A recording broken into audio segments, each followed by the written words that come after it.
শুধুমাত্র ওআইসিভুক্ত দেশগুলোতে যেই পরিমাণ জাকাত হয় সেটার পরিমাণ হলো $600 বিলিয়ন। আমাদের দেশে সেই জাকাতের টাকা আনার কোনো প্রপার ওয়ে সেভাবে নাই। গতকাল মূলত রাতে আমাকে মাননীয় প্রধানমন্ত্রীর পক্ষ থেকে আমন্ত্রণ জানানো হয়েছে যে জাকাত কিভাবে আরো ইফেক্টিভলি বন্টন করা যায়। বাংলাদেশে জাকাত কালেকশনের যে অপার সম্ভাবনা আছে সেই সম্ভাবনাটাকে ব্যবহার করে দারিদ্র্য বিমোচনে জাকাতকে প্রত্যক্ষভাবে কিভাবে এঙ্গেজ করা যায় এবং আরো সফলভাবে জাকাত ব্যবস্থাপনা করা যায় সে বিষয়ে পরামর্শ এবং মতবিনিময়ের জন্য তিনি আমাকে ডেকেছেন এবং একান্ত মিটিংয়ের জন্য আহ্বান করেছেন।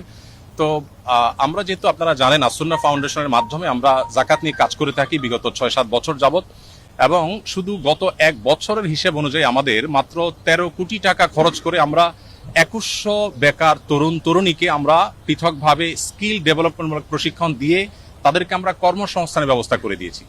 এখন আমাদের সেই 2100 এক সময়ের বেকার তরুণরা 42 কোটি টাকা পার ইয়ার, তারা গত 1 বছরে তারা 42 কোটি টাকা কামাই করেছে। তার মানে প্রতি বছর এটা আস্তে আস্তে বাড়বে, বই কমবে না।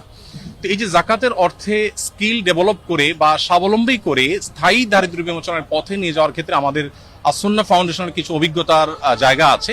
সেই জায়গা থেকে আমরা কিছু পরামর্শ, কিছু মত আমরা দেওয়ার চেষ্টা করছি মাননীয় প্রধানমন্ত্রীকে, এবং সেই মতগুলো তিনি শুনে তিনি খুবই খুশি হলেন এবং তিনি আমাদেরকে মাননীয় মন্ত্রী ধর্মমন্ত্রী মহোদয়কে এবং অন্যদেরকে সংশ্লিষ্টদেরকে নির্দেশ দিয়েছেন যে যেন জাকাত নিয়ে সরকারের জায়গা থেকে আরো ইফেক্টিভলি কিভাবে জাকাত বন্টনকে আরো সুশৃঙ্খল ভাবে করা যায় এবং আরো ইফেক্টিভলি করা যায় সেই সম্ভাবনাগুলোকে খুঁজে বের করার জন্য তিনি নির্দেশ দিয়েছেন।